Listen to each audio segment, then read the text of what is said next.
Trading की दुनिया में इतिहास हमेशा खुद को दोहराता है। अगर हम मई महीने की बात करें तो पिछले टोटल 11 साल में 7 साल हमेशा बुलिश रहे हैं। मई महीने के अंदर कम से कम 250% से लेकर 300% तक का इंक्रीज हमने देखा है मई महीने के अंदर हर एक साल में।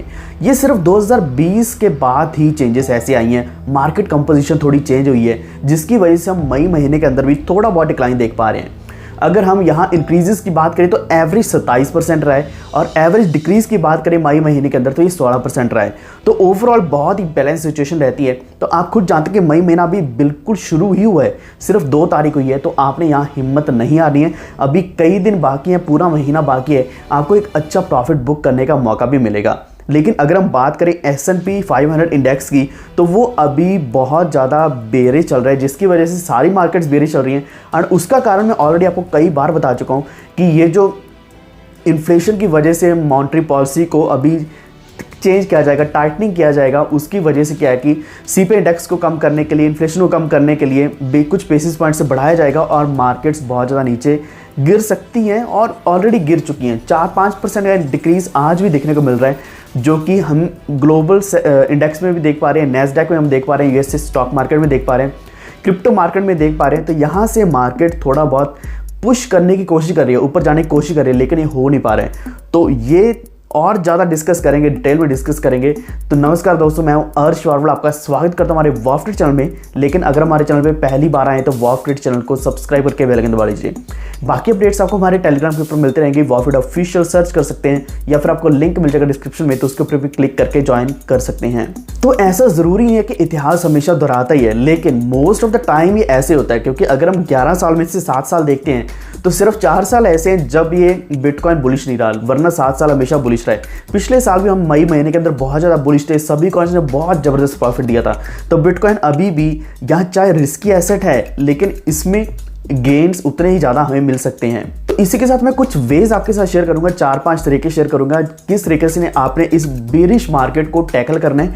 इससे पहला वीडियो मैंने आपको दिया था जिसमें बताया था कि डंप में आपने कैसे अपने आप को बचाना है, डंप में भी आपको लॉस नहीं होगा, आपने कौन से स्टेप्स फॉलो करने, तो वो भी जाकर चेक कर लेना और इस वीडियो का आप सेकंड पार्ट मान सकते हैं। मेन अभी भी यूएस का फेडरल रिजर्व के द्वारा जो अभी टाइटनिंग मॉनेटरी पॉलिसी आ रही है, उसकी वजह से ही यह स्टॉक्स में और बिटकॉइन और क्रिप्टो में ओवरऑल बहुत बुरा प्रेशर देखने को मिल रहा है। और इसी के दौरान एक अच्छी न्यूज़ भी देखने को मिली, वेनिक के द्वारा कुछ ETFs जो अप्रूव नहीं हुए थे SEC के द्वारा, जो अभी भी डिलेड हैं, जिनके जो डिसीजन है वो पेंडिंग है SEC के द्वारा, लेकिन फिर भी इन्होंने अपने खुद के NFTs का कलेक्शन लॉन्च किया है, जो कि इस बेरिश मार्केट में भी एक बुलिश मूव है। यानी कि बहुत से प्रोजेक्ट्स ऐसे रहते हैं जो मार्केट को बेरिश देखकर पीछे नहीं हटते हैं, बल्कि हमेशा कुछ ना कुछ नए स्टेप्स आगे चलते रहते हैं। बिल्कुल ऐसे अगर हम एप यॉट NFTs की बात करें तो उन्होंने भी जो कलेक्शन किया वो $350 मिलियन से भी पार हो चुका है।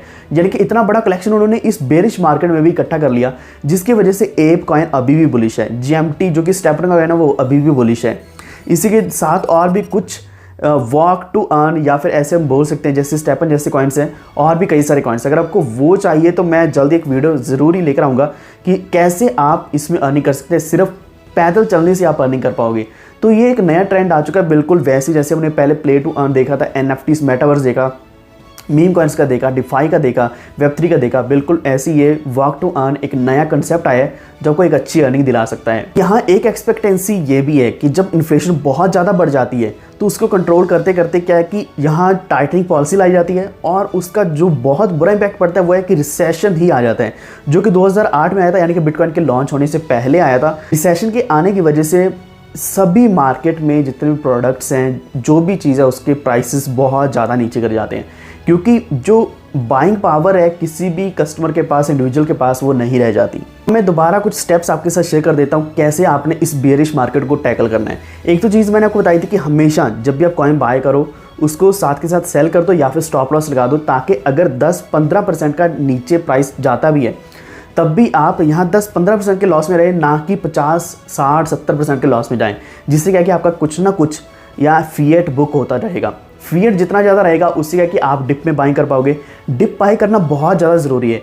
आज आपका डिप बाई किया हुआ आपको यहाँ एवरेज में लेकर आ जाएगा, जिससे आप कभी भी लॉस में नहीं रहोगे, बल्कि at least no profit no loss की सिचुएशन में रहने वाले हो।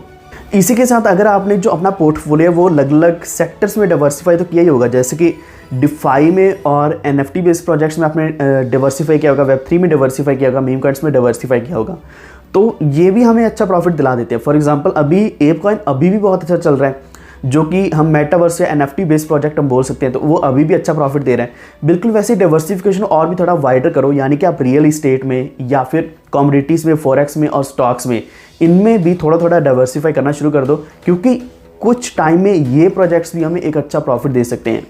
और दूसरा है कि आपने अपनी पैसिव इनकम जनरेट करनी है। पैसिव इनकम के कई सारे सोर्स हैं। अगर आपके पास बाइनेंस है या फिर कोई भी अच्छी एक्सचेंज है, जैसे कि हॉबी ग्लोबल है, MX एक्सचेंज है, तो बेसिकली मैं तो बाइनेंस ही बोलूँगा। बाइनेंस अगर आपके पास है तो वहाँ अपने सभी कॉइन्स को स्टे कर दो।